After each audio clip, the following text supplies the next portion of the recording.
asalaamaaleykum mbokk yi man Baba Aidara ma dellu si waat ci li nga xam ni waxoon nañ ko fii ca depuis 2012 mu di mbirum Petro-Tim bi nga xam ni indi woon na coow foofu li ma ci waxoon nag ci jamono boobu ba tey dara soppeewu ko ci wu ci te sama position it dara soppeewu ko ci ba ci loolu nag développement yi nga xam ni am na ñu ngi dégg wax yi bare na gauche à droite société civile politiciens yi et cetera donc man sénégalais yi ñoo ma intéressé pour que ba mën di leen gën a leeralal li nga xam ne ñun ñëpp ñun ñoo ko bokk. ci jamono nag bi ma génnee li nga xam ni moo di xibaar bi modd weddi bu nekk indi nañ ko ba tey ji nag ma ni nag comme yegg nañu fi nga xam ne nag mbir mi léegi li ñuy wax ni yaakaar ni pétrole bi ak gaz bi mu ngi dem di génn di gën a sore. di gën a lëj ndax yeneen compagnie yu jóge yi bitim réew ni ngi gën a ñëw dégg ngeen xëccoo bi am bi foofu ci compagnie yi mag yi ma ne kon de dafa nànk li nga xam ne bi ma ko yàggee wax ñoo ngi koy weddi kon tey ji ma indil leen ko yéen sénégalais yi ba ci loolu yàgg naa di wax ay rapport ba yegg ci rapport bi nga xam ni IGE corps d'élite de l'État ñoom ñoo ko defoon ci jamono boobu ni weddi ni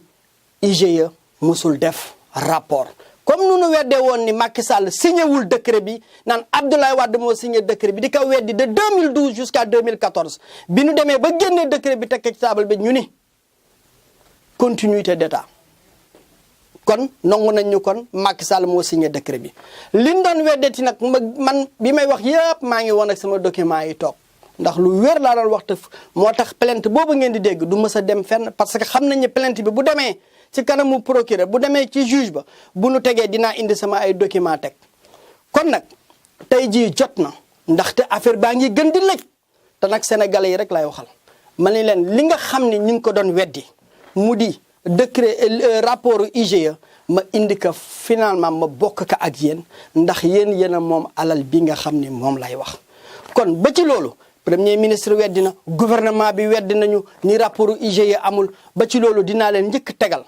ngeen déglu Aly Ngouille Ndiaye y a juste 3 semaines de cela muy waxati encore ni rapport IGE musul am ci man ak moom ci benn débat bu ndaw bi nga xam ne bokk nañ ko à peine ay 10 minutes kon déglu leen Aly Ngouille Ndiaye ci li nga xam ne wax na ko ci rapport IGE boobu. Maintenant, moi, en tant que ministre des Mines, de l'énergie et des Mines, jusqu'en 2013, je n'ai reçu aucun rapport de l'inspection générale d'État sur ce dossier. Moi, j'étais même pas au courant d'une inspection parce que j'ai pas reçu de rapport. jërëjëf lii nag moom la Aly Ngouille Ndiaye wax kon weddi na li ma wax Aly Ngouille Ndiaye nag moom yàggee nay weddi li nga xam ne wax naa ko ci mbirum énergie jóge na ci Africa énergie bi coowam loolu jeexagul bàyyi ma ko tax dinaa ko indi moom it yeneen documents yi nga xam ne dana gën a wéral weddeem yooyu nga xam ne tegu ko fenn ba ci loolu IGE boobu muy weddi ni dafa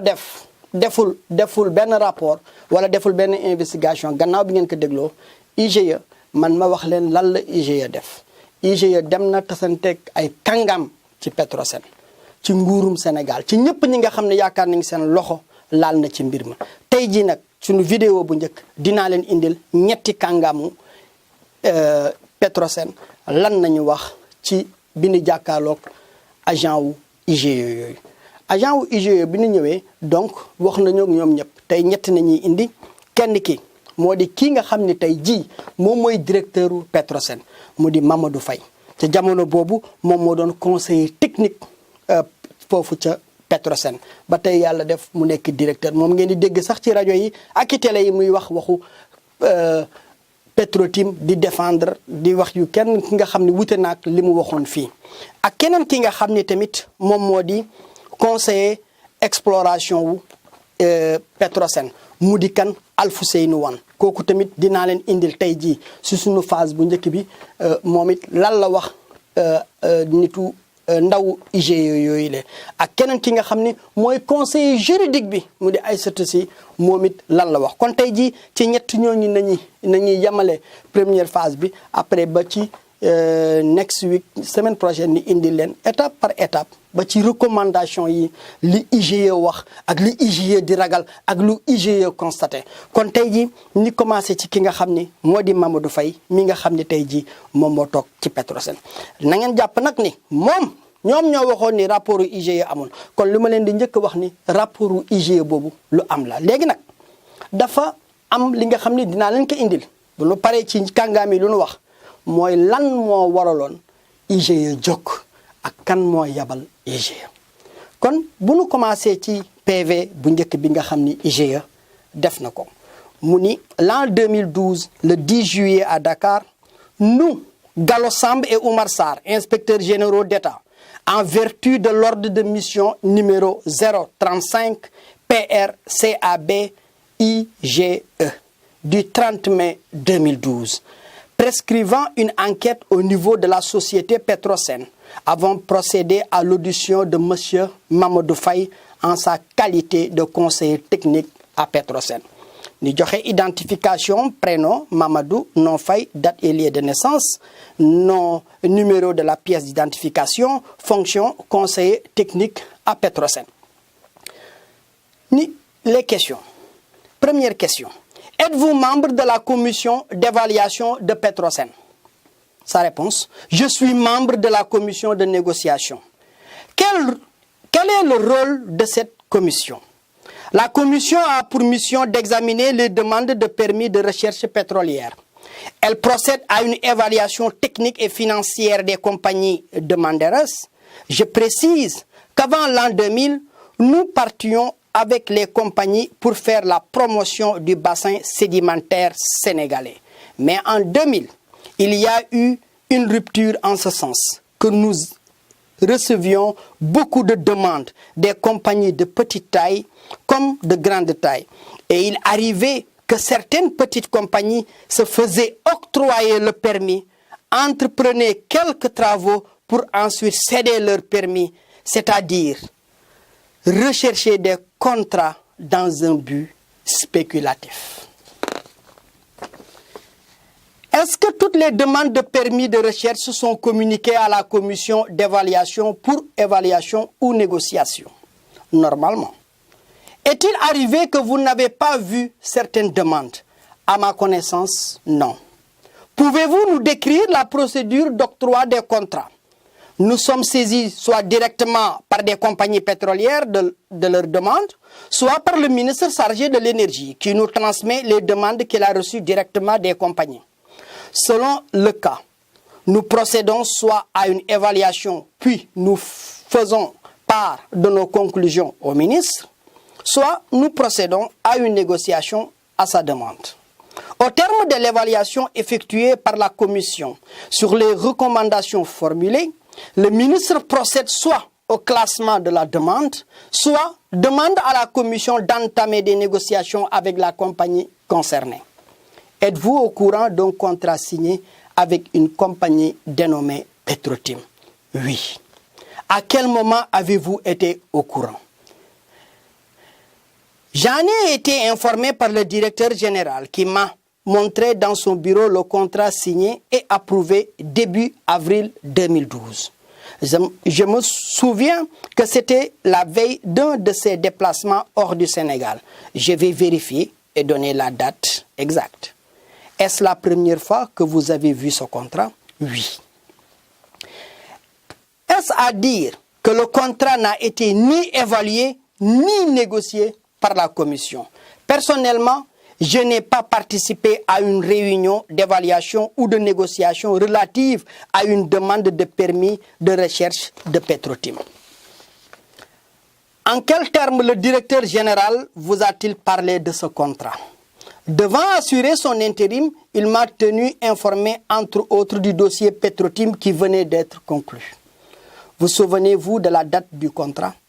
La date de signature attestait le mois de janvier. N'avez-vous pas trouvé cela curieux? J'ai été surpris de voir un contrat signé entre l'État du Sénégal et Petrotim relativement au Saint-Louis offshore profond et au Kayar offshore profond. Car nous étions en négociation avec Tullow Oil sur les mêmes blocs. Les négociations avaient été suspendues en raison des élections et devaient reprendre aussitôt après. Est-ce que Tullow Oil avait été informé de la rupture des négociations en raison de la signature d'une convention avec Petrotim portant sur les blocs susvisés? À ma connaissance, non. Je ne pense pas que cela a été fait. Est-ce qu'il est de coutume qu'on exige des compagnies un bonus de signature? Le bonus de signature n'est pas prévu par la loi. Malgré les avantages prévus par l'ordonnance de 1960 portant au code pétrolier et la loi de 1986, le Sénégal n'a pas été un point d'attraction pour les compagnies de recherche pétrolière. Alors, pour rendre la destination Sénégal attractive, tout ce qui pouvait être considéré comme une fiscalité déguisée, notamment les bonus de signature, a été supprimé. Le bonus de signature est d'usage dans les pays producteurs, car la probabilité de trouver du pétrole est assez élevée. À l'inverse, dans les pays non producteurs, l'aléa est tellement grand que les compagnies ne sont pas intéressées à payer un bonus de signature. Est-ce que lors de vos négociations avec Tullow, il a été question de bonus de signature? À un moment de nos négociations, dans un des drafts, il avait été question de bonus de signature, mais nous l'avons supprimé parce que ce n'était pas conforme à la loi. Je ne sais pas comment on est arrivé à ce bonus de signature. Qu'est-ce qui peut motiver Tullow, qui a une bonne expérience des négociations, à vous proposer un bonus de signature? Je ne sais pas. Ne pensez-vous pas que la proposition de Tullow soit une réponse à une demande émanant de quelqu'un? Habituellement, les mails que nous échangeons avec les compagnies pétrolières sont partagés entre les membres de la commission. Je n'ai pas eu connaissance d'un tel message. Si d'aventure il existe un mail proposant à Tullow de payer des bonus de signature par bloc, qu'auriez-vous à dire? Ce n'est pas conforme à la loi. Selon nos procédures, avant toute négociation, nous partageons avec la compagnie concernée notre texte de référence, à savoir le décret d'application de la loi portant code pétrolier. Or, ce texte n'autorise pas de demander un bonus de signature. Est-ce normal de demander à une compagnie de payer un bonus de signature pour rendre son offre plus attractive? L'objectif recherché par l'État et Petrosen est d'amener la compagnie pétrolière à effectuer des travaux. L'effectivité des travaux prime sur un encaissement immédiat. Donc, le bonus de signature ne nous intéresse pas et ne correspond pas à nos objectifs. Connaissez-vous Petrotim? Non. Je n'avais jamais entendu parler de Petrotim auparavant. Quand avez-vous eu connaissance de la compagnie Petrotim? Avez-vous effectué des recherches sur celle-ci? J'ai effectué des recherches, mais je n'ai rien trouvé. Dans le monde, les compagnies pétrolières sont vite identifiées. La centaine de compagnies pétrolières qui existent dans le monde est connue de tous les milieux pétroliers. Une année d'existence suffit à faire connaître une compagnie sur le plan mondial. En ce qui concerne Petrotim, je n'ai trouvé aucun élément d'information. Est-ce à dire, selon vous, que Petrotim ressemblerait à une compagnie spéculatrice? Ma première impression a été de loger Petrotim dans cette catégorie, d'autant plus que les blocs attribués à Petrotim sont très sollicités. Il y a de forts risques que les droits résultant du permis de recherche attribué soient rétrocédés. Est-ce que cela n'est pas de nature à ralentir le programme d'exploration?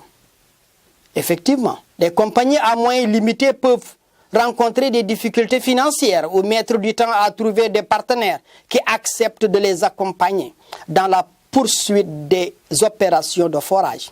s'ils n'arrivent pas à trouver de repreneurs.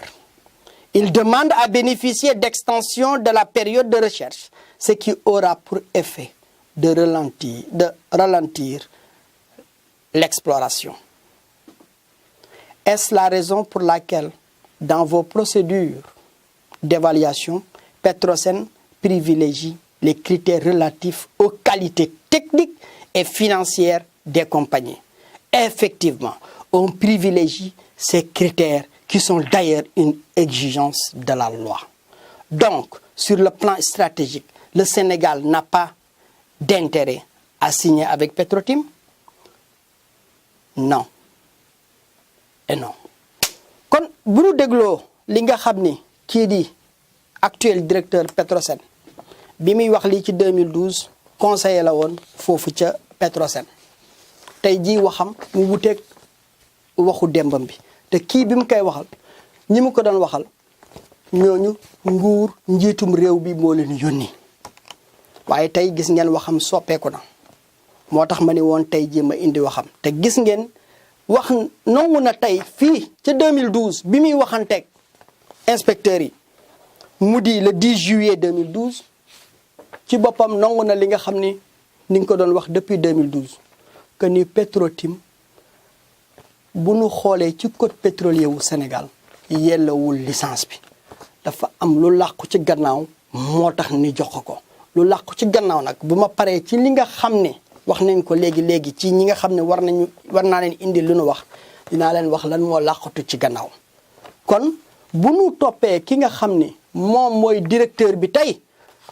waxam wuteeg lool la mu waxoon démb nangu nañ ci benn kàddu ca lan doon wax fekk nañu ci moo di Petrotim yelloowul licence bi kon loolu lu leer la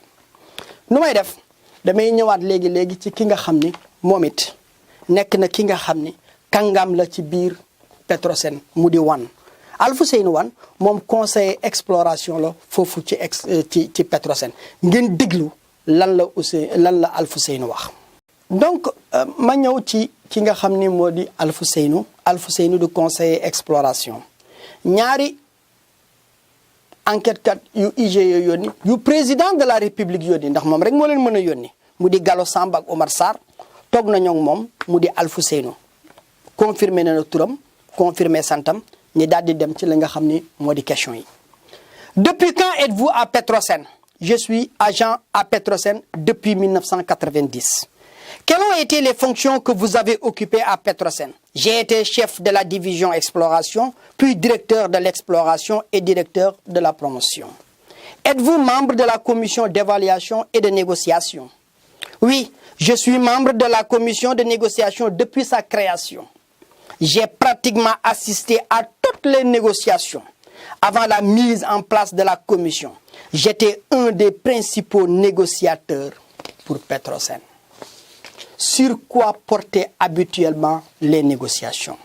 Les négociations portent sur les contrats de recherche pétrolière. À cet effet, les principaux éléments de négociation portaient sur la durée de recherche, les programmes de travaux à réaliser et les coûts financiers, le partage de profits, le budget de formation et les formations à donner au personnel de Petrosen, la disposition fiscale. Est-ce que les travaux de la commission se limitaient uniquement aux travaux de négociation? Généralement, les compagnies font l'objet d'évaluations techniques et financières par Petrosen dès qu'elles manifestent leur intention. Lorsque l'évaluation se révèle concluante, la compagnie saisit officiellement les autorités d'une demande d'octroi de permis de recherche. À cet effet, le ministre en charge de l'énergie est saisi. Puis nous entamons les négociations avec l'aval du ministre. D'ailleurs, la compagnie est invitée par le ministre à entrer en négociation avec Petrosen. Est-ce que toutes les demandes font objet de négociation? Absolument. Avez-vous eu connaissance du contrat signé entre, d'une part, l'État du Sénégal, d'autre part, Petrosen avec Petrotim? Courant avril 2012, la veille de ma mission à Houston, aux États-Unis d'Amérique, j'ai été invité par le directeur général dans son bureau. Il m'a fait part de la signature d'un contrat de recherche et de partage de production d'hydrocarbures et j'ai constaté que le dit contrat portait la signature du directeur général de Petrosen et du ministre en charge de l'énergie, le ministre d'État Karim Wade. J'ai fait observer au directeur général que sans l'approbation du président de la République, pour moi, il n'y a pas de contrat. Plus tard, courant juin, En parcourant le rapport de présentation du décret d'approbation du contrat signé avec Petro-Tim, j'ai su que celle-ci est une filiale de PetroAsia dont le siège se trouve à Hong Kong. Je crois me souvenir que le contrat a été signé au mois de janvier. Pourquoi estimez-vous que ce n'est pas un contrat? Le contrat doit être approuvé par décret pour être valable. Avez-vous vérifié si Petro-Tim est effectivement une filiale de PetroAsia? Non.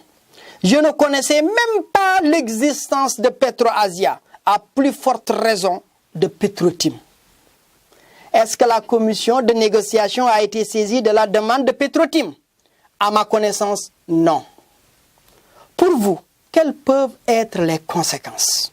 Les risques probables sont l'absence de transparence et la non prise en compte de l'ensemble des travaux à réaliser, vu que les experts qui connaissent le bassin sédimentaire et les travaux que cela nécessite n'ont pas été associés. Quel est le risque de la compagnie demanderesse n'est pas été préalablement évalué? Le risque principal est le retard apporté au déroulement du programme de recherche pétrolière dans le bassin sédimentaire. Autre risque, c'est la possibilité de voir la compagnie spéculer avec le titre qu'elle a en main. Habituellement, nous mettons dans les contrats des dispositions qui sont de nature à limiter les possibilités de spéculation. S Petrosen dispose de documentation sur les compagnies bénéficiaires de contrats de recherche. Oui, nous disposons de toutes les informations, notamment les informations concernant les statuts, les membres fondateurs, le conseil d'administration et le certificat d'incorporation. Ces documents sont certainement archivés au secrétariat de la direction générale ou au service juridique. Les mêmes documents doivent exister en copie au niveau de la direction des hydrocarbures au ministère en charge de l'énergie.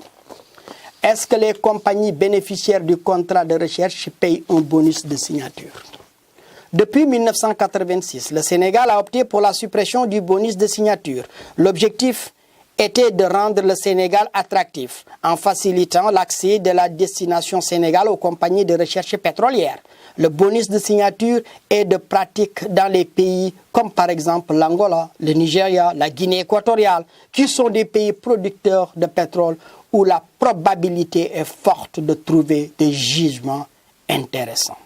Dans ce contexte, trouvez-vous normal que le Sénégal demande à une compagnie de payer un bonus de signature? Non.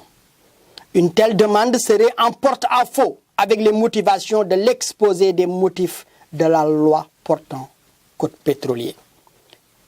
La demande de paiement de bonus peut-elle être motivée par le désir de rendre compétitif l'offre de la compagnie concernée? Toute demande tendant à rendre l'offre d'une compagnie compétitive consisterait à demander à cette compagnie d'augmenter son programme de travaux de recherche et de les intensifier. Le bonus, s'il est sollicité, doit faire l'objet de mention dans le contrat. Est-ce qu'il y avait d'autres concurrents sur les blocs qui ont été attribués à Petro-Tim? Il y avait beaucoup de concurrents, notamment Tullow Oil, avec laquelle nous étions en négociation. Les négociations avec Tullow étaient très avancées. Avec Tullow, nous étions en fin de négociation, car il y avait accord sur pratiquement tous les points de négociation. Le seul point sur lequel il n'y avait pas encore un accord portait sur la clé de répartition des productions et profits en cas de découverte de gaz.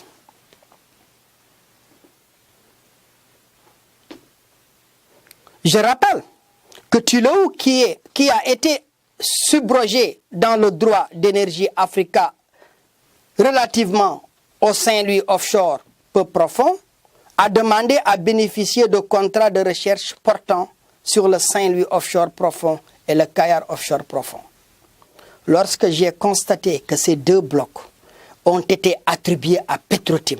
j'ai exprimé au directeur général ma désapprobation. parce que j'ai trouvé la manière peu élégante. Il y a un gentleman agreement qu'il faut respecter. La signature du contrat avec Petro-Tim n'est pas bonne pour la réputation de Petrosen et l'image du Sénégal. Je veux parler des méthodes utilisées pour signer ces contrats. Les compagnies qui avaient déjà leur demande enregistrée au Sénégal pour les mêmes blocs, apprenant que l'État du Sénégal a signé avec Petro-Tim, dont la demande n'était pas préalablement enregistrée, auront une mauvaise image du Sénégal. Or, dans le secteur pétrolier,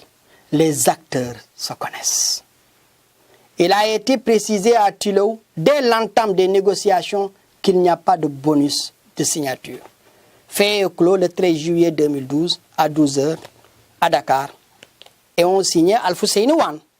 les inspecteurs généraux d'État, Gallo Samb, Oumar Sarr. Donc, bu ñu ñëwee tamit ñu xoolaat ci nga xam ne moo di Alfousseyni lu mu wax dafa dellu si waat rek rejoindre li nga xam ne moom nañ doon wax depuis 2012. kon mu nekk rek li nga xam ne lu wér liñ doon wax ci jamono boobu moom moo am. Petro-Tim ca gàttal warul am bu tuut foofu ci Sénégal ba ni nga koy jox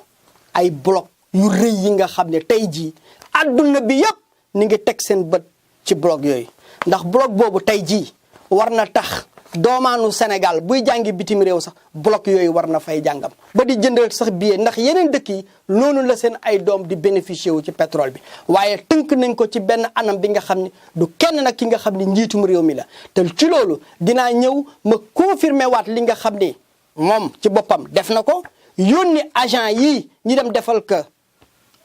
enquête bi te moom mu jël décision gannaaw bi ngeen déggee lii yëpp am na terewul moom président mu signé décret bi kon bu ñu jógee ci ki nga xam ne moo di Alfousseyni ca la mu wax ngeen dégg ko kon jàpp ngeen ni Petro-Tim boobu ma doon wax depuis 2012 yelloowul licence bi tey jii conseiller bi nga xam ne moo di conseiller exploration à Petrosen firndeel na ko ba gannaaw directeur bi nga xam ni tey jii moo fa nekk di défendre Petro-Tim di Mamadou Faye firnde bi mu ko firndalee kon nu may def damay dem ba indil leen ci ki nga xam ni moom mooy conseiller juridique bi nag di Aïssatou Sy ñi dellu si waat ci troisième bi moo di ki nga xam ne moom it kàngam la foofu mu di Ndeye Aïssatou Sy moom soxlawul ni joxe pièce d'identité am ak at bi mu juddu ni jàpp ni fonction am mooy conseiller juridique gannaaw bi mu jàkkaarloog ña nga xam ni président de la république Macky Sall mu leen yónni ngir ni soytu mbirum Petro-Tim. Question bu njëkk bi. Quelle date avez-vous été nommé à votre poste? J'ai été recruté comme conseiller juridique en janvier 2006. Depuis votre prise de fonction, avez-vous eu connaissance des cas où il a été demandé à des co-contractants de verser des pénalités pour inexécution d'obligations contractuelles dans le cadre des contrats de recherche pétrolière? Depuis ma prise de fonction, j'ai été témoin de 2 cas de versement de pénalités pour travaux non exécutés. Il s'agit de Morel et Prom pour Sébikotane et Tullow pour le Saint-Louis offshore peu profond. J'ai ouï dire que précédemment, une autre compagnie avait fait l'objet de sanctions pour les mêmes raisons. Pourquoi le montant des pénalités était versé dans le compte de Petrosen? J'ai été informé qu'il n'y a pas de compte dédié aux indemnités pour non-exécution de travaux et le versement dans le compte de Petrosen fait toujours suite à la lettre du ministre en charge de l'énergie de verser l'indemnité dans les comptes de Petrosen. Comment se déroule la procédure de passation des conventions de recherche d'hydrocarbures? Au départ, la compagnie demanderesse fait une manifestation d'intérêt adressée au ministre en charge de l'énergie. À son tour, le ministre transmet la manifestation d'intérêt et le dossier à Petrosen et lui demande, selon les cas, une étude et un avis ou d'entamer une négociation. Lorsque la négociation est demandée par le ministre, cela sous-entend qu'il n'y a pas lieu à étude ou à donner un avis. Le dossier accompagnant la manifestation d'intérêt comporte les statuts de la société demanderesse, les états financiers, le rapport d'activité, les noms et qualités des dirigeants sociaux, conformément au décret de 810 du 6 octobre 1998, fixant les modalités et conditions d'application de la loi 98-05 du 8 janvier 1998 portant code pétrolier. En cas de demande d'études et d'avis, les conclusions sont retournées au ministre qui peut soit demander d'entamer une négociation, soit ne pas donner de suite. Le ministre peut nous demander d'établir le projet de convention, le décret d'approbation de la convention ainsi que la note de présentation. L'ensemble de ces documents sont transmis au ministre en charge de l'énergie qui soumet la convention à l'avis du ministre de l'économie et des finances en ce qui concerne ses dispositions économiques et fiscales. Celui-ci dispose de 15 jours à compter de la date de réception du projet de convention pour donner son avis. À l'expiration du délai de 15 jours, le silence du ministre de l'économie et des finances est réputé conforme. À ce moment, le ministre en charge de l'énergie transmet le projet de convention à Petrosen pour signature. La convention signée par Petrosen et la compagnie demanderesse est retournée au ministre en charge de l'énergie qui procède à sa signature avant de la soumettre accompagnée du projet de décret d'approbation au président de la République. Après approbation de la convention par le président de la République, celle-ci est notifiée à la compagnie demanderesse par Petrosen des réceptions de sa transmission par le ministre en charge de l'énergie. Est-ce que tous les contrats de recherche pétrolière sont passés de la même manière que ci-dessus? Selon la pratique, les contrats de recherche pétrolière sont traités de cette manière. Mais il peut arriver que les compagnies saisissent directement le ministre avec leurs offres. Oui, avec leurs offres de base et que le ministre, à son tour, nous demande de formuler nos meilleures propositions. Est-ce que vous avez toujours l'obligation de vérifier les capacités juridiques, financières et techniques des compagnies qui vous font des offres?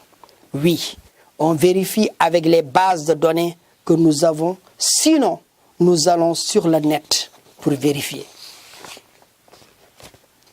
Vous est-il arrivé de donner un avis défavorable à une compagnie pour raison de capacité juridique insuffisante? Oui.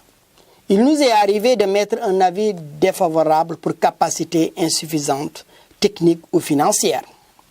Des fois, pour nous, la capacité technique et juridique sont liées. Avez-vous eu connaissance de la signature du contrat de recherche d'hydrocarbures avec Petrotim? Oui.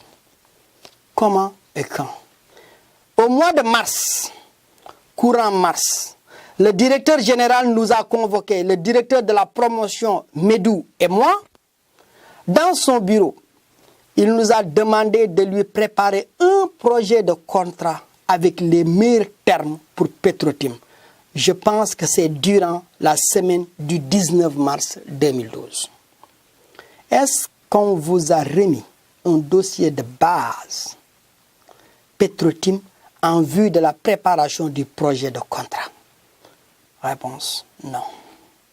Nous n'avons pas eu le dossier de base. Nous avons rédigé un projet de contrat sans dossier de base. Comment avez-vous eu les références de Petrotim alors?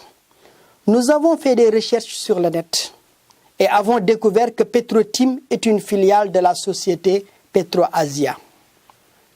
Nous avons préparé le projet de contrat sur la base des informations recueillies sur le net. Le traitement de la demande Petrotim vous a-t-il paru conforme aux dispositions du décret 98-810 précité? Normalement, ça ne devait pas se passer ainsi.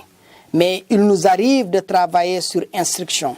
ce qui ne nous laisse pas la possibilité d'avoir une marge de manœuvre parce que c'est l'État qui attribue les blocs. Est-ce que vous avez partagé le dossier Petrotim avec les membres de la commission? Non. Nous n'avons pas partagé le dossier avec les autres membres de la commission d'évaluation. Nous avions reçu l'ordre du directeur général de le traiter en confidentiel et que ce sont les instructions du ministre. Avez-vous vu le contrat une fois signé et approuvé? Oui. Quelles ont été vos constatations? J'ai regardé les signatures, les termes économiques et financiers et la répartition des profits. Et la date de signature? Oui, je l'ai vue. Quelle était la date qui figurait sur le contrat? Janvier. Ne vous a-t-il pas semblé bizarre que vous ayez élaboré le projet de contrat au mois de mars et qu'après signature, ce contrat soit daté de janvier? Nous nous transmettons le projet de contrat sans date. Il appartient au ministère d'y apposer la date de signature. Est-ce à dire qu'un contrat négocié au mois de mars peut être signé au mois de janvier? Ce n'est pas dans les usages. Est-ce qu'il existe un bonus de signature en matière de recherche pétrolière au Sénégal? Dans la loi de 86, le bonus de signature était prévu, mais la loi de 98 n'a pas repris cette disposition pour rendre la destination Sénégal attractive. Mais le bonus peut être demandé tant qu'il n'est pas recouvrable par la compagnie. J'ai vu la première fois une offre de bonus faite par Tullow à l'occasion d'une contre-proposition dans leur version du 23 février 2012. Dans cette proposition, Tullow n'avait pas donné de montant. Étiez-vous au courant que Petrosen avait réclamé un bonus de signature à Tullow? Oui, compte tenu que Tullow avait fait des offres sur 3 blocs, il paraissait normal de lui demander de rendre son offre attractive par le versement d'un bonus de signature. C'est dans ce cadre qu'eux-mêmes avaient proposé un bonus de production. Trouvez-vous normal que Petrosen demande à Tullow le 19 janvier un bonus de signature pour rendre son offre attractive, alors que le bloc offshore pour lequel ce bonus a été demandé avait fait l'objet d'un contrat de permis de recherche signé avec Petrotim le 17 janvier 2012? Notre bonne foi ne pouvait pas présumer un tel cas d'espèce. Nous ne pouvions pas imaginer qu'il y aurait un autre contrat avec Petrotim. Et pourtant, date du 17 janvier, alors que nous avons élaboré le projet de contrat courant mars. C'est vraiment pour nous une situation imprévue. Est-ce que l'offshore, objet du contrat signé avec Petrotim, faisait partie des négociations en cours avec Tullow? Oui. Fait et clos le 29 juin 2012 à 18h à Dakar et ont signé les inspecteurs généraux d'État Gallo Samb, Oumar Sarr et Ndeye Aïssatou Sy. Ok, donc tey jii ñetti kàngam yooyu laa leen indiloon sunu yeneen sortie yeneen vidéo yi ñëw yi dinaa leen indil yeneen kàngam yi lu nu wax ngeen gis ni fii tey jii am na ay wax yi nga xam ni ànd nañ ci muy lu wér moo di d'accord nañ ni Petrotim lañ doon wax 2012 ba léegi yelloowul licence bi la làqatu nag ni jox ko Petrotim dinaa ki ñëw léegi ngeen gis ni ñoom ñëpp di wax di kàngami ñoom nee nañu projet bi ñoo ngi ko pare bind ak yëpp ci mois de mars te nag am na ki nga xam ni dinaa ko indi ci beneen vidéo bi mooy ki nu tudd ki fii ñoom ni joxe ko ni bokkoon na ci ñi doon élaborer contrat bi mu di un certain Joseph Médou kooku sax ci rapport bi nga xam ni mu ngi ci moom il a été précis il parle du 22 mars 2012 kon nag sénégalais yi ngeen seet li nga xam ni ni nga ko élaboré mois de mars ni ñëw apposé ci datu 17 janvier kooku nag ku ci nekk naka jàngat lan moo indi loolu léegi nag ci li nga xam ni bëgg naa ko wax li nu weddi woon ni rapportu IGE amul kon tey ji firndeel nañ ni indil naa leen rapportu IGE bi dinañ ci continuer nag recommandation yi mu joxe ak li rapport bi yàpp wax mu di information yu doy waar dëggal lépp li nga xam ne ni nga ko doon wax depuis 2012 lan moo tax rapportu IGE bi am ki nga xam ni dañ koy woowee Awa Ndongo dinaa indi moom it bi mu toogeeg inspecteur yi lan la leen wax. Awa Ndongo moo bind le 2 mai jàppaleen dadi nag lu am solo la ndax mbir mi yëpp luubal bi yëpp mu ngi am ci diggante le 2 mai jusqu'au 19 juin donc ci ñaari weer. ci le 2 mai Awa Ndongo dafa bind gouvernement Sénégal gannaaw bi nu dàqee gouvernement bi fa nekkoon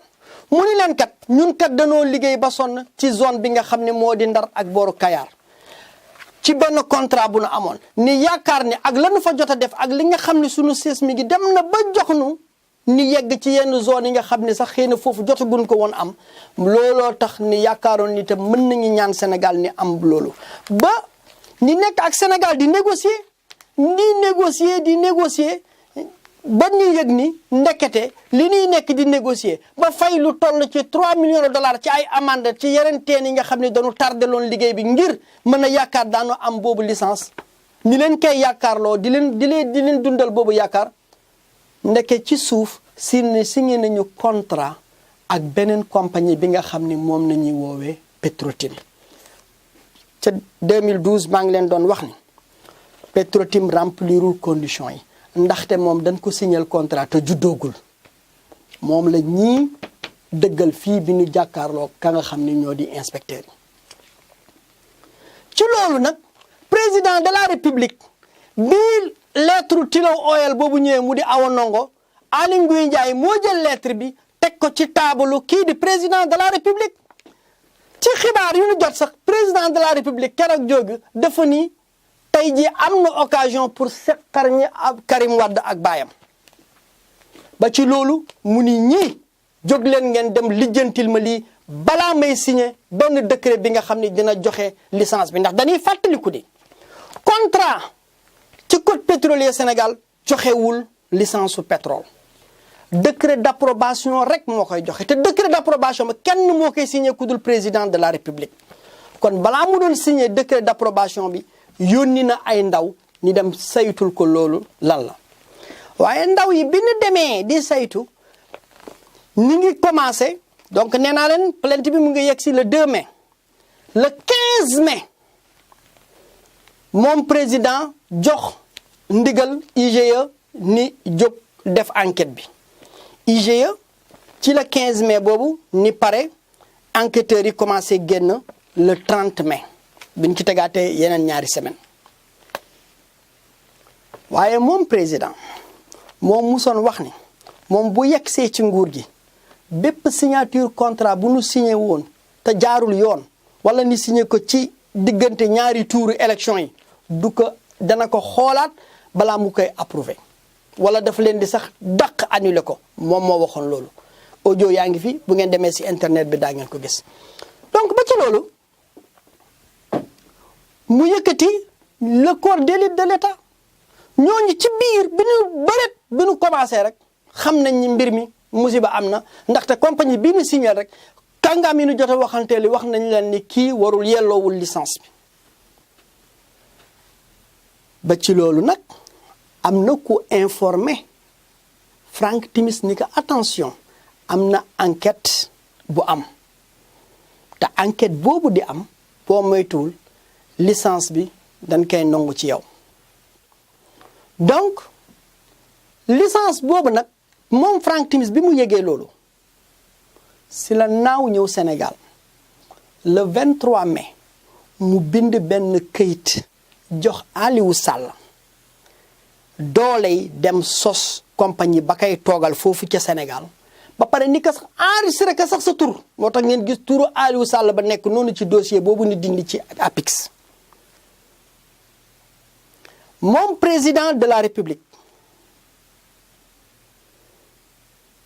moo yónni ndaw yooyu la waaye léegi frère am dugg na ci mbir mi bi muy yónni nag boobu frère am duggagul ci mbir mi yàkkamte am na ak lan moo am ci diggante bi ba war a tax président di signer décret bii di joxe licence bi ndax décret rek moom mooy joxe licence bi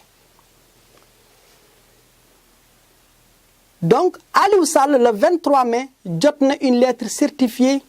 bu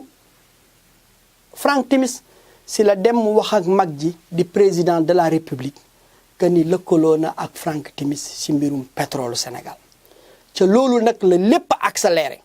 moom président ci saa si fàtte na ni moom yónni woon na IGE ni dem lijjanti mbir mi te IGE boobu doon lijjanti mbir mi ni ngi topp 3 millions de dollars yaakaaroon ni Karim Wade daf ko lekk waaye bi nu demee ca compte ba gis nañu 3 millions de dollars yi dara bënnu ci kon lan moo war a tax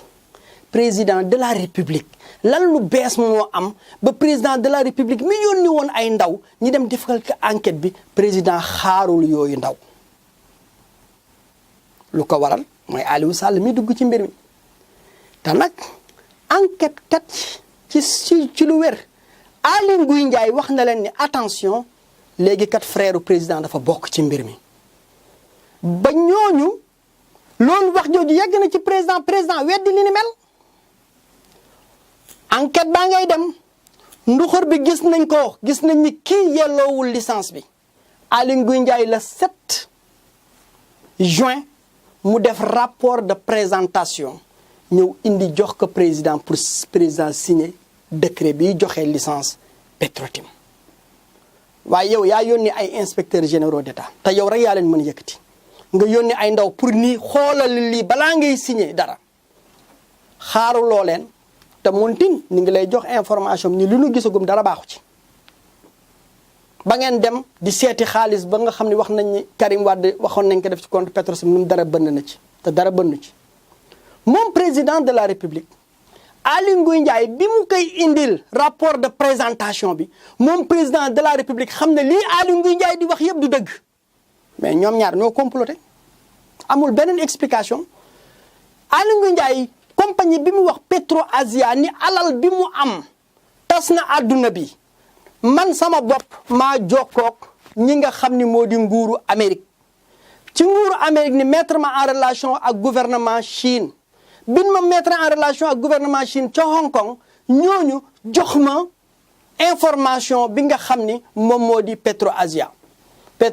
ni gis ni Petro Asia Aly Ngouille Ndiaye naan am na expérience boobu ndeke Petro Asia boobu 3 weer la am alal bu bare bu muy wax bi ndekete Petro Asia rapport financier bu mu am bi yëpp de 2012 ba keroog ni koy tas le 15 septembre 2016 à 3h47 heure de Hong Kong kooku alalam passé wul $10 000 $10 000 mooy lu néew tuuti 5 millions de francs CFA kon di gis ni rapport ba dara wératu moom la kii di ex premier ministre Abdou Mbaye di wax waaye loolu yëpp bi mu koy wax président xam na ko président fukki fan ak ñaar la ci teg mu signé décret bi sans attendre ña nga xam ni moom moo leen yónni woon mu di inspecteur yooyu lan moo tax mu gaawantu di signé boobu décret lan moo tax Aly Ngouille Ndiaye di gaawantu def boobu rapport de présentation parce que Aliou Sall moo dugg ci mbir mi te nag Frank Timis dañu suspecté ne ki ko informé mooy ki nga xam ne moo doon ex directeur Petrosen mu di Kanouté moom tey jii moom mooy directeur African Petroleum bi nga xam ne mooy compagnie boobu ngeen di dégg ci affaire Rufisque beeg jox nañ ko Total African Petroleum bañ na kooku beneen compagnie Frank Timis la ci lu nu yaakaar ni kooku moo di Kanouté moom moo ko jox boobu ndax Kanouté am na ñu ma xamanteel ci biir Petrosen ni yaakaar ni kon moom moo war a indi boobu xibaar ba ci loolu président daal di signé décret boobu nañ doon wax ne Abdoulaye Wade moo ko signé te décret boobu bi nu génnee numéro bi gis nañ ne ban date nañ ko signé le 19 juin 2012 le 19 juin 2012 kan moo doon président Sénégal Macky Sall kon Macky Sall signé na décret bañ a xaar ndaw mi ñëw rakama tax moom président de la République encore gannaaw bi rapport bii pare IGE bi di ñëwee nee nañ ko président décret bii nga signé de comme ñun la ko waxoon na nga xaar te signé nga ko léegi de mën nga annuler li nga xam ne moom moo di décret bi maanaam nga rapporté ko ndaxte décret bi basé woo ko ci ay information yu correct basé woo ko ci contrat bu baax compagnie bi yelloo ko te nag ci écriture administrative bi nu laajtee si suñuy gëstu neewoon nañu ba léegi possibilité boobu amoon na président mënoon na ko delloo si ndaxte weesuwul 2 weer waaye comme rakkama ci dugg moo tax mu bañ kon nag ci gàttal da ngeen di gis ni li ñu doon wax ci Petro-Tim ca 2012 tey jii lépp li nga xam ne mu ngi am mu ngi koy firndeel Petro-Tim amul alal bi amul moyen bi yelloowul ko waaye ka nga xam ni mooy signé décret ba koy jox mu di président de la république taxaw na mu signé leen mu jox leen ko donc kon tey jii njuumali ni ngi tooñ sax Aliou Sall moom président ci boppam moom mooy njuumali kon nag tey jii lii laa leen indiloon document yi nga xam ni dina ci topp dissolution wu Petro Asia bi Aly Ngouille Ndiaye di wax li Aly Ngouille Ndiaye waxoon ci Petro Asia ak la nga xam ni mooy alalu Petro Asia loolu lépp dinañ leen ko indil ci vidéo bi ngeen gis yooyu document donc ci beneen vidéo bi dinañ leen indil yeneen kàngaamu Petrosen yi lan nañu wax ci ki nga xam ne moom moo di Petro-Tim ak recommandation yi nga xam ne IGE joxe na ko ak IGE la mu wax ci mbir mi conclusion yi nga xam ne tiire na ci. donc tey jii ñetti kàngaam yooyu laa leen indiloon sunu yeneen sortie yeneen vidéo yi ñëw yi dinaa leen indil yeneen kàngaam yi lu nu wax ngeen gis ni fii tey jii am na ay wax yi nga xam ni ànd nañ ci muy lu wér moo di d'accord nañ ni Petro-Tim lañ doon wax 2012 ba léegi yelloowul licence bi la làqatu nag ni jox ko Petro-Tim dinaa ki ñëw léegi ngeen gis ni ñoom ñëpp di wax di kàngaami ñoom nee nañu projet bi ñoo ngi ko pare bind ak yëpp ci mois de mars te nag am na ki nga xam ni dinaa ko indi ci beneen vidéo bi mooy ki nu tudd ki fii ñoom ni joxe ko ni bokkoon na ci ñi doon élaborer contrat bi mu di un certain Joseph Médou kooku sax ci rapport bi nga xam ni mu ngi ci moom il a été précis il parle du 22 mars 2012 kon nag sénégalais yi ngeen seet li nga xam ni ni nga ko élaboré mois de mars ni ñëw apposé ci datu 17 janvier kooku nag ku ci nekk naka jàngat lan moo indi loolu léegi nag ci li nga xam ni bëgg naa ko wax li nu weddi woon ni rapportu IGE amul kon tey jii firndeel nañ ni indil naa leen rapport IGE bi dinañ ci continuer nag recommandation yi mu joxe ak li rapport bi yàpp wax mu di information yu doy waar dëggal lépp li nga xam ne ni nga ko doon wax depuis 2012 lan moo tax rapport IGE bi am ki nga xam ni dañ koy woowee Awa Ndongo dinaa indi moom it bi mu toogeeg inspecteur yi lan la leen wax Awa Ndongo moo bind le 2 mai jàppaleen dadi nag lu am solo la ndax mbir mi yëpp luubal bi yëpp mu ngi am ci diggante le 2 mai jusqu'au 19 juin donc ci ñaari weer ci le 2 mai Awa Ndongo dafa bind gouvernement Sénégal gannaaw bi nu dàqee gouvernement bi fa nekkoon mu ni leen kat ñun kat danoo liggéey ba sonn ci zone bi nga xam ne moo di Ndar ak booru Kayar ci benn contrat bu nu amoon ni yaakaar ni ak lanu fa jot a def ak li nga xam ne sunu sees mi ngi dem na ba jox nu ni yegg ci yenn zone yi nga xam ne sax xëy na foofu jotaguñ ko woon am looloo tax ni yaakaaroon ni te mën nañu ñaan Sénégal ni am loolu ba ñi nekk ak Sénégal di négocier ba ñu yëg ni ndekete li ñuy nekk di négocier ba fay lu toll ci 3 millions de dollars ci ay amende ci yeneen teen yi nga xam ne dañu tardé loon liggéey bi ngir mën a yaakaar daanu am boobu licence ni leen koy yaakaarloo di leen dundal boobu yaakaar ndeke ci suuf signé nañu contrat ak beneen compagnie bi nga xam ni moom nañuy woowee Petro-Tim ca 2012 maa ngi leen doon wax ni Petro-Tim remplirul conditions yi ndaxte moom dañ ko signer contrat te juddoogul moom la ñii dëggal fii bi ñu jàkkaarloo ka nga xam ni ñoo di inspecteurs yi ci loolu nag président de la république bi lettre Tullow Oil boobu ñëwee mu di Awa Ndongo Aly Ngouille Ndiaye moo jël lettre bi teg ko ci taabalu kii di président de la république ci xibaar yu ñu jot sax président de la république keroog jóge dafa ni tey jii am na occasion pour seqar ñi ab Karim Wade ak baayam ba ci loolu mu ni ñii jóg leen ngeen dem lijjantil ma lii balaa may signé benn décret bi nga xam ne dina joxe licence bi ndax dañuy fàttaliku di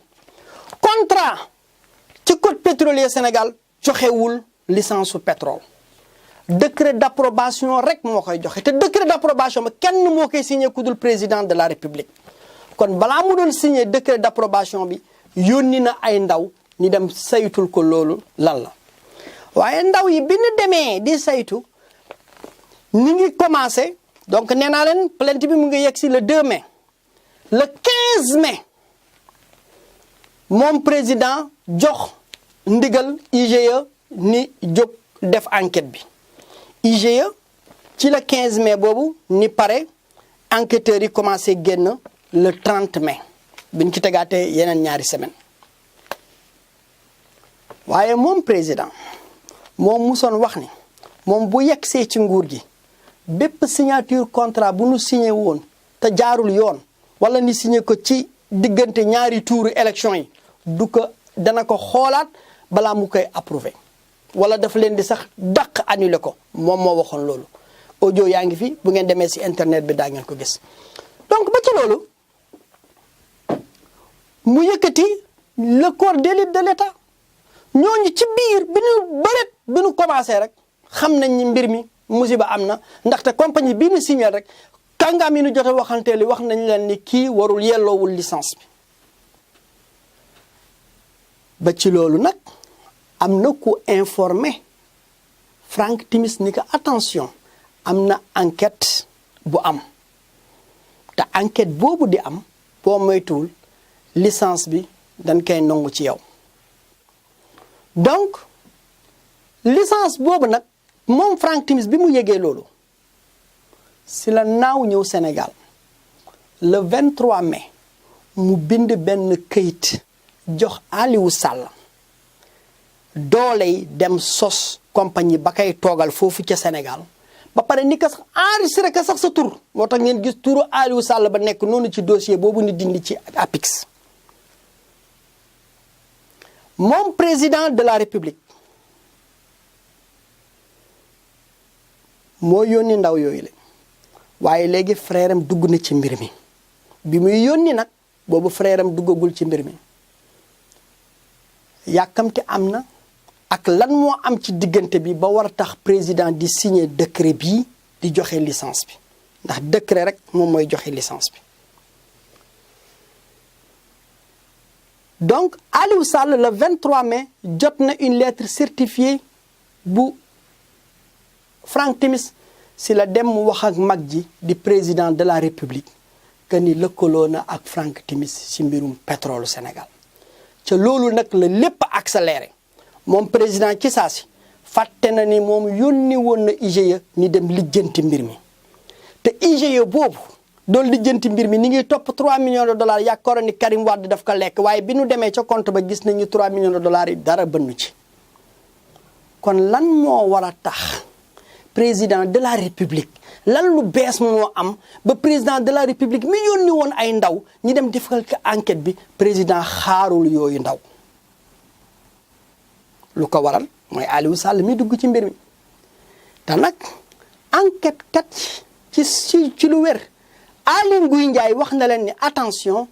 léegi kat frère président dafa bokk ci mbir mi ba ñooñu loolu wax jooju yegg na ci président weddi li ni mel enquête baa ngay dem nduxur bi gis nañ ni kii yelloowul licence bi Aly Ngouille Ndiaye le 7 juin mu def rapport de présentation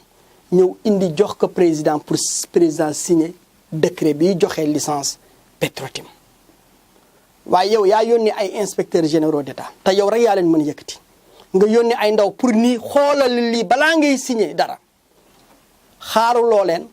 te montin ni ngi lay jox information ni lu nu gisagum dara baaxu ci ba ngeen dem di seeti xaalis ba nga xam ne wax nañ ni Karim Wade waxoon nañ ko def ci compte Petro-Tim nu dara bënn na ci te dara bënn ci moom président de la République Aly Ngouille Ndiaye bi mu koy indil rapport de présentation bi moom président de la République xam ne lii Aly Ngouille Ndiaye di wax yëpp du dëgg mais ñoom ñaar ñoo comploté amul beneen explication Aly Ngouille Ndiaye compagnie bi mu wax Petro Asia ni alal bi mu am tas na àdduna bi man sama bopp maa jokkook ñi nga xam ni moo di nguuru Amérique ci nguuru Amérique ni mettre ma en relation ak gouvernement Chine bin ma mettre en relation ak gouvernement Chine ca Hong Kong ñooñu jox ma information bi nga xam ni moom moo di Petro Asia ni gis ni Petro Asia Aly Ngouille Ndiaye naan am na expérience boobu ndeke Petro Asia boobu ñetti weer la am alal bu bare bu muy wax bi ndekete Petro Asia rapport financier bu mu am bi yëpp de 2012 ba keroog ni koy tas le 15 septembre 2016 à 3h47 heure de Hong Kong kooku alalam passé wul $10 000 $10 000 mooy lu néew tuuti 5 millions de francs CFA kon di gis ni rapport ba dara wératu moom la kii di ex premier ministre Abdou Mbaye di wax waaye loolu yëpp bi mu koy wax président xam na ko président fukki fan ak ñaar la ci teg mu signé décret bi sans attendre ña nga xam ni moom moo leen yónni woon mu di inspecteur yooyu lan moo tax mu gaawantu di signé boobu décret lan moo tax Aly Ngouille Ndiaye di gaawantu def boobu rapport de présentation parce que Aliou Sall moo dugg ci mbir mi te nag Frank Timis dañu suspecté ne ki ko informé mooy ki nga xam ne moo doon ex directeur Petrosen mu di Kanouté Kanouté moom tey jii moom mooy directeur African Petroleum bi nga xam ne mooy compagnie boobu ngeen di dégg ci affaire Rufisque beeg jox nañ ko Total African Petroleum bañ na kooku beneen compagnie Frank Timis la ci lu nu yaakaar ni kooku moo di Kanouté moom